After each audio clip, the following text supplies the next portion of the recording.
આજે 13 સપ્ટેમ્બર 2025 સૌરાષ્ટ્રમાં વરસાદનો તોફાન ચાલુ છે. રેડ એલર્ટ, ગાડવાની મજા ખરાબ, પણ રાજકારણમાં લીડરોની રેસ અને યુવાનોની નોકરીની લડાઈ. શું થશે આગળ? ચાલો આજની ટોપ 10 તાજી ગુજરાત સૌરાષ્ટ્ર ન્યૂઝ સાંભળીએ, જે તમને શરૂઆતથી જકરી રાખશે.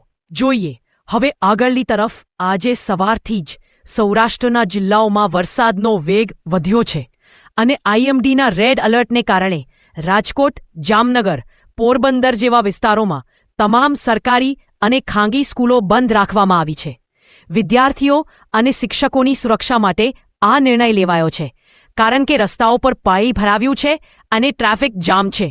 ગયા વર્ષે પણ આવું જ થયું હતું, જ્યારે 5 વિદ્યાર્થીઓને બચાવવા પડ્યા હતા. હવે ઓનલાઈન ક્લાસીસ ચાલુ કરવામાં આવી છે, પણ પરિવારોમાં ચિંતા વધી છે. શું આ વરસાદ શિક્ષણને લાંબા સમય માટે અસર કરશે? શિક્ષણ વિભાગ કહે છે, સુરક્ષા વિના શિક્ષણ નહીં.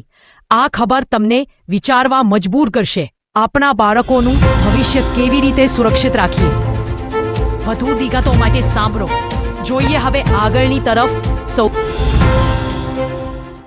આજે સૌરાષ્ટ્રમાં બીજેપી, કોંગ્રેસ અને આપના ટોપ લીડરોની મુલાકાતોથી રાજકારણમાં હલચલ મચી ગઈ. પીએમ મોદીએ રોજાડની રેલી કરી, જ્યારે રાહુલ ગાંધીએ યુવા મીટિંગ કરી. આ વિસ્તાર ચૂંટણીમાં છે, કારણ કે અહીં 40% વોટર્સ ખેડૂત અને યુવા છે. આપના સંજય સિંહે કહ્યું, આપણે બેરોજગારી પર ફોકસ કરીએ. ગયા મહિને પણ આવું જ થયું, જ્યારે લીડરોની વિઝિટથી 20% વોટર્સ મોટિવેટ થયા. હવે પ્રશ્ન એ છે, કોણ જીતશે આ રેસ? આ ખબર તમારા વોટને જગાડશે. જોઈએ હવે આગળની તરફ.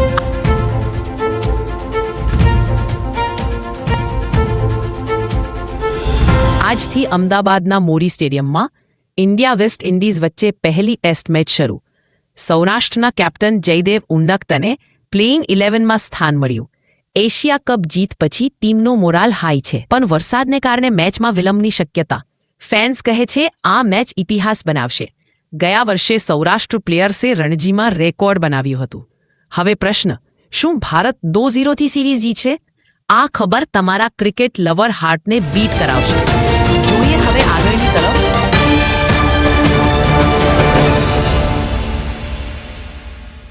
આઈએમડીના વૈજ્ઞાનિકો કહે છે, બને ઓફ બંગાળના ડિપ્રેશનથી સૌરાષ્ટ્રમાં 200 મિલીમીટર વરસાદ પડશે. આ ક્લાઇમેટ ચેન્જનું પરિણામ છે, જેમ કે ગ્લોબલ વોર્મિંગથી.